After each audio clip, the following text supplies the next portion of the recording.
You're listening to the 15th module in the International Security course. This will be the last module of the course. Module 16 is simply an opportunity for you to complete your essays and finish up any work that has yet to be completed. This will be a relatively short module that will look at security from a critical theory perspective, primarily focused on how language and ideas are used to construct notions of danger and threat, and why certain things are seen as threats in the first place, who benefits from conceptualizing something as a threat, and what the purpose is for constructing it as such. So we're going to take a critical look here at security, and this means we're going to essentially look at the rhetoric and the reality of security issues alongside each other and see what sort of chasms or antagonisms exist. And we touched on this a little bit in the last module with terrorism, the idea that a lot of money is spent, a lot of concern is expressed with regards to terrorism, but that when you look at causes of violent death or premature death, terrorism ranks relatively low. And we're going to do a similar kind of exercise here, looking at threat more broadly, and look at the language that's used to understand threats, especially as they pertain to nuclear deterrence, and try to understand how language and why language contributes to our understanding of threat and danger.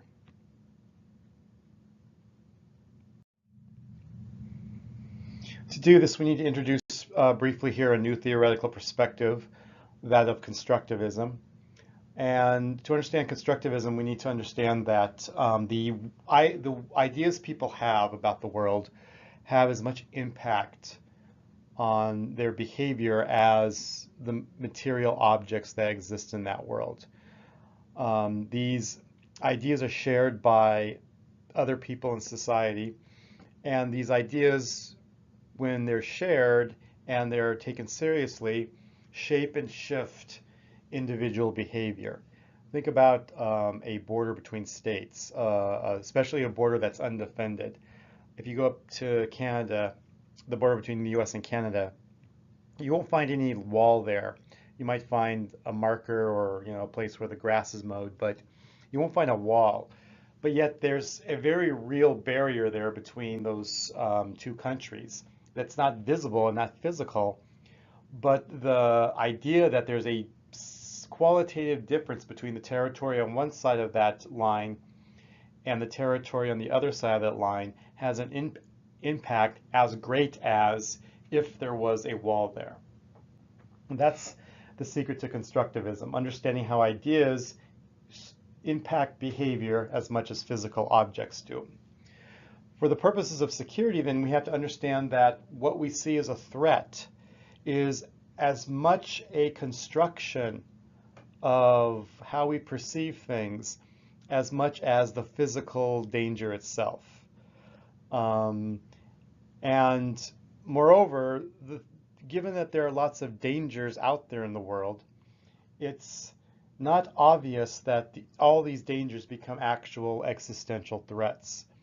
So what we select, or what's selected as a threat, is largely the product of certain ideas becoming widely disseminated and internalized among a particular population. So what we want to look at is, what are the ideas that raise all these multitude of dangers to an existential threat? What makes a handful of these dangers an existential threat, and that we all agree that they are existential threats? This notion of existential threat is really important because, as we see here, not all dangers are selected to be labeled as threats, even though in reality they may have that kind of power. And among the various threats we select as being more than mere dangers, not all of them will be understood as existential threats. For a long time, climate change was not seen as a threat necessarily. And even as it slowly entered into the realm of threat, you could argue even today we don't see it as an existential threat.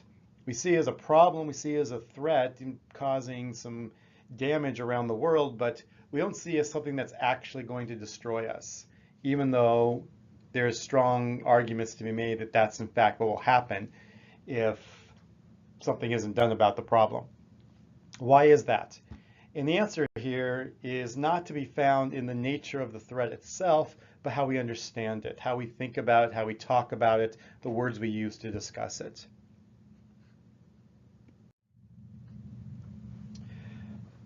In the Cold War, we see sort of an example of this at play.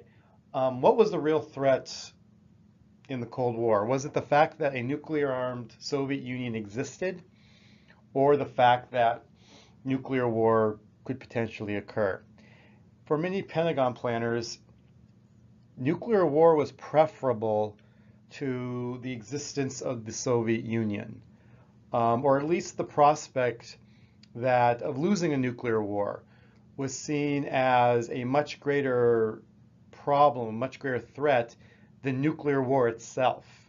The idea that you could engage in a nuclear conflict with the Soviet Union, destroy 100% of the Soviet Union, and have only 99% of the United States destroyed would mean that nuclear war would be a good option, because ultimately it would mean victory for the United States. So notice that when we think of nuclear war, we think, well, the threat here is the fact that the war would be so devastating and kill everyone. And for many who thought about nuclear war during the Cold War, no, that was not the problem. The problem was we might actually lose that war, and that somehow the Soviet Union would survive. That was the real threat. And this was captured in one of the sayings, one of the phrases that was tossed around quite a bit during the Cold War, the idea that it's better to be dead than red.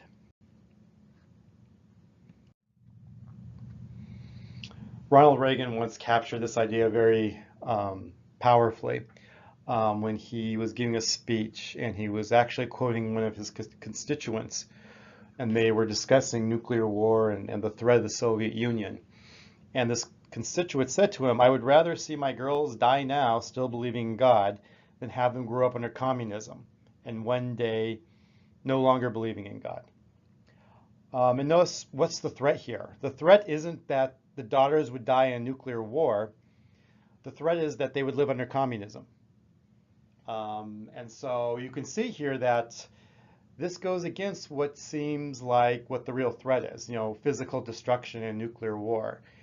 And this sentiment suggests that the idea here about what the threat is very different than what one might assume, given the nature of nuclear weapons and their destructive capability. It's this kind of logic that Carol Cohen in the reading that's assigned for this module is trying to get at.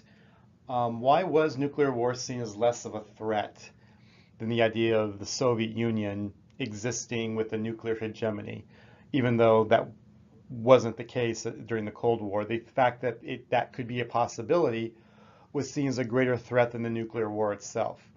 And she argues that the type of language that was used to describe nuclear conflict and the consequences of nuclear conflict contributed to this counterintuitive perception of what the threat was during the Cold War. That the language and the images that they evoked gave those who worked in the defense industries, who strategized about nuclear war, who thought about security during the Cold War, the illusion that they had control and mastery, that they could literally win a nuclear war if such a war were to come about, and thus did not see it as a threat necessarily. And her examples are very interesting and very unconventional.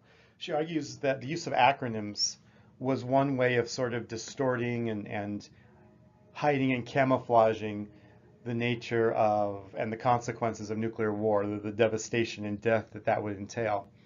So she gives examples of lots of acronyms. And if you know anything about the military, they love their acronyms. Everything has an acronym.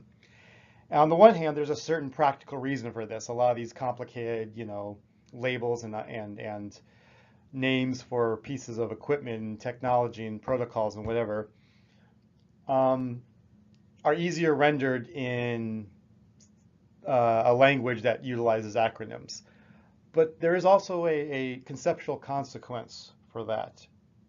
When you take things like sea-launched cruise missiles and change it to the acronym SLCM, when you take an ICBM or a mutually assured destruction and give it the label of MAD, that has a way of taking a complicated idea and sort of rendering it kind of easy to speak and rolls off the tongue. It's very, so it has a way of obscuring what it is you're actually talking about. They, in her words, transform complicated and frightening weapons technologies into a fun language game. And because language is ultimately how we process the world around us, the way we use language is going to affect how we see that world.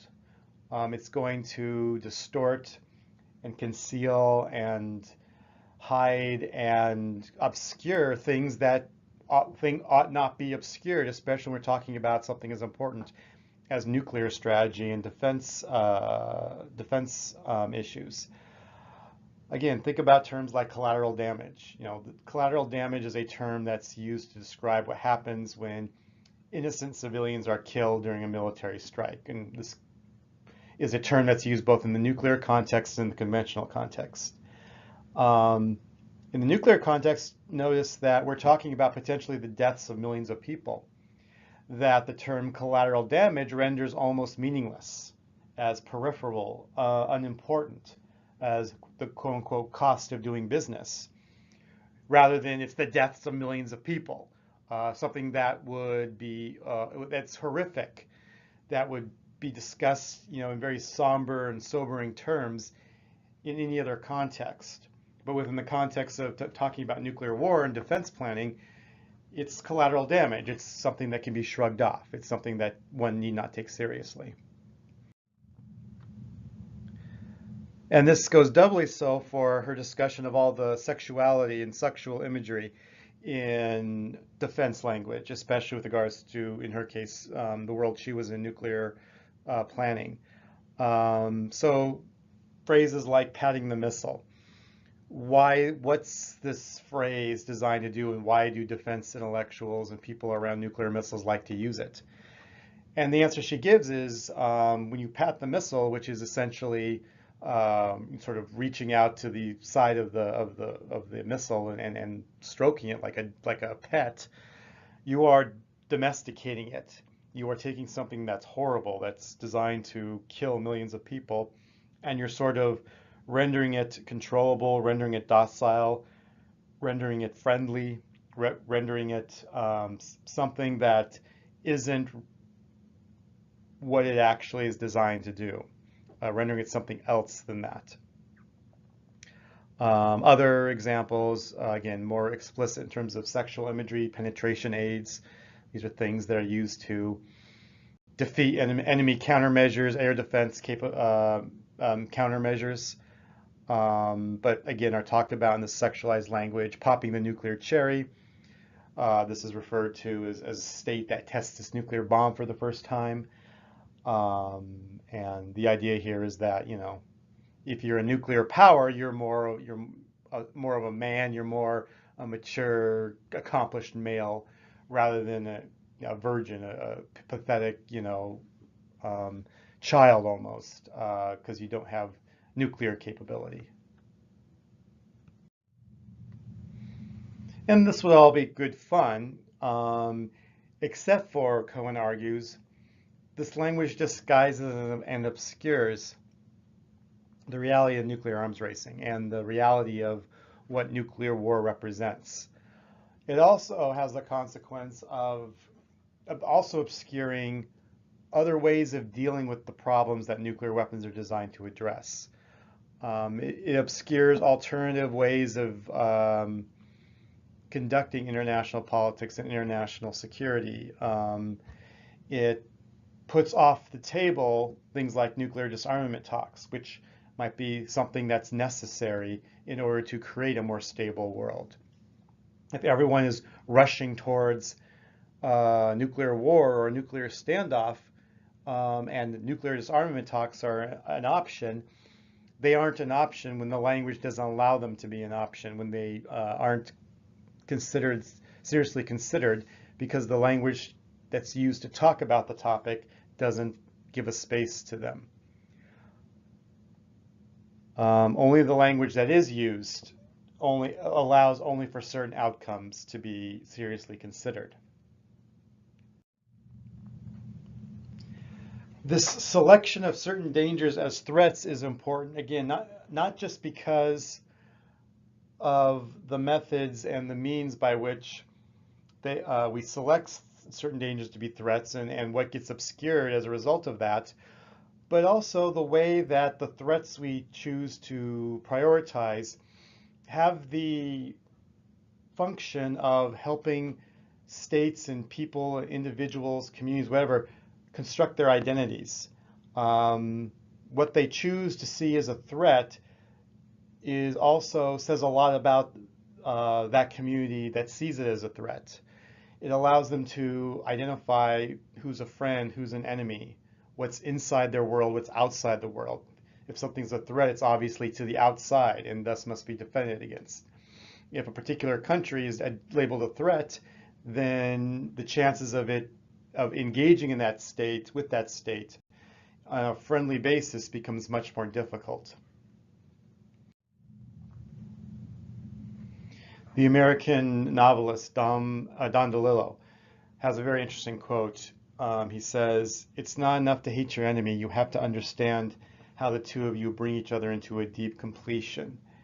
And notice what he's talking about here is saying that one doesn't have a full sense of one's own identity until one knows what it is that you hate, what it is that you are against, what it is you're trying to destroy. And we'll see in the example of the United States here in a moment how important this actually is. When you identify something as a threat, notice that if you manage to destroy it, or if it ceases to exist, you have an identity crisis. In fact, your identity may collapse when that threat is removed, because the thing that was holding your society, your state, your community together is no longer there. And that glue, the ideational glue has lost its effectiveness. And your community may actually decay and fall apart as a result of that. So think about the United States during the Cold War. As we've already seen with regards to nuclear weapons and nuclear war, the Soviet Union with nuclear weapons and the possibility that they would somehow win the Cold War or have a dominant place in the world during the Cold War was very much a contribution to how the US saw the world. They saw themselves as anti-communists. They saw themselves as struggling against the Soviet Union and the larger communist ideology the Soviet Union represented. So, liberalism in the American way was seen as the self, and communism was the diseased other that had to be, purged. What happens after the Cold War? This very powerful identity gets seriously undermined because the thing that allowed the identity to exist, the Soviet Union, is no longer there. And the threat that communism poses no longer seems as threatening when the state that represented it has been destroyed or has destroyed itself and collapsed on its own accord. And so there's a struggle on the part of the United States and any state in this position to create a new enemy, lest the absence of an enemy cause internal dissension and lack of cohesion. And this brings us back to sort of the original point. It's like we now need to pick one of the dangers that exists in the world and select it as a threat that needs to have the attention of the state.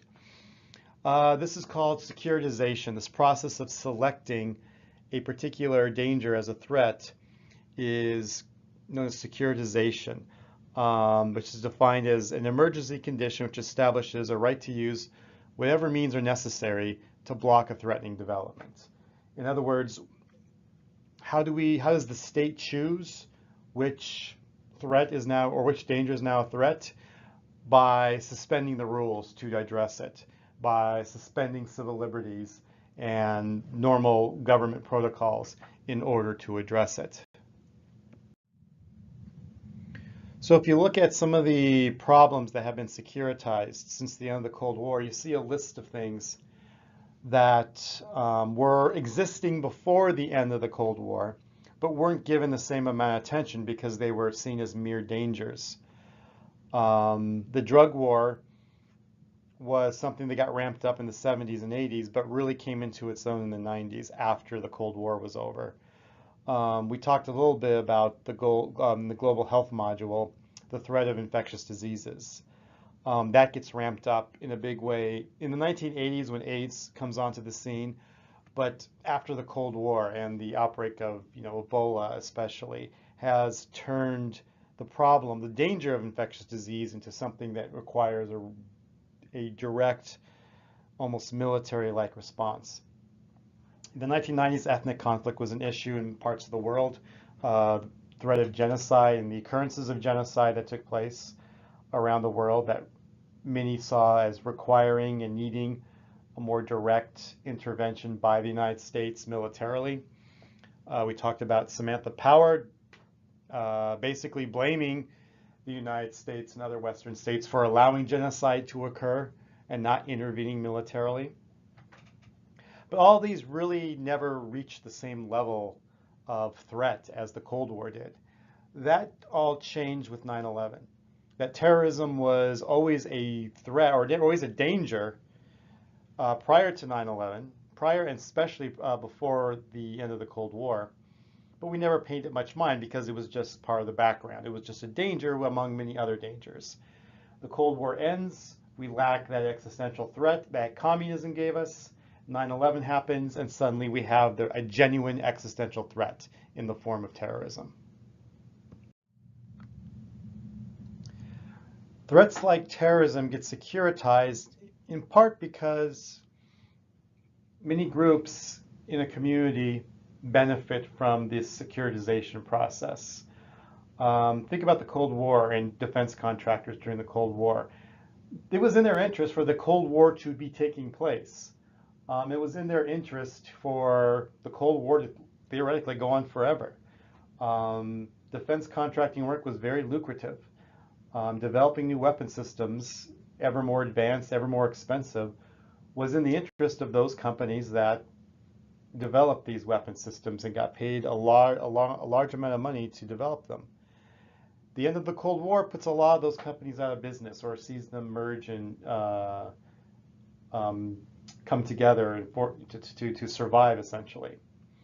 And a similar thing is happening now with the war on terror. You see private security companies, security consulting companies, other global intelligence companies, all benefit from the fact that there's this terrorist threat out there. And of course, whenever we talk about terrorism, we have to talk about the media, because media organizations are huge beneficiaries of terror attacks. That's more or less their bread and butter now, is to report regular news and wait around for the next sort of terrorist attack or mass shooting to take place, so they can sort of come into their own and engage in sort of the spectacular coverage that they have honed over the last few decades. I should point out here, of course, that I'm not saying any of the things I've mentioned are not threats. They obviously are. Terrorism is clearly a threat. It must be dealt with. Drug abuse is clearly a threat. It must be dealt with. Ethnic conflict, all these things are obviously problems. What I'm trying to point out here is that the way they're discussed and the way they are securitized, similar to the question of nuclear war, doesn't allow us to see the problem clearly, and ultimately doesn't allow, we can't see the problem clearly, it may not be easy to see the solution clearly. Um, and because, as we just discussed, those who are identifying these problems as threats have an interest in seeing the threat persist. When will any type of issue advocate, when will any terror expert tell you that terrorism is not a problem? If the goal is ultimately to eliminate terrorism, at what point do terror experts say, you know what, we've licked this problem, it's not a problem anymore, terrorism is not a threat, we can go about our lives no longer in fear? It's highly unlikely you're ever going to have a terrorist expert tell you that. Just as a nuclear defense intellectual was never going to tell you, you know, the way to deal with the threat of nuclear weapons is perhaps nuclear disarmament, or nuclear limitation treaties, things we've talked about before. And that's the problem here, is we can't see the solutions to these security threats clearly if we're not talking about them in an honest way. And so I'll end with this, that when you hear about a new threat, or a threat that currently exists but is being talked about in a new and more menacing way, always take it with a grain of salt. Always weigh who thinks it's a threat, and for what purpose the threat is represented, with what the reality might be and what the potential solutions might be.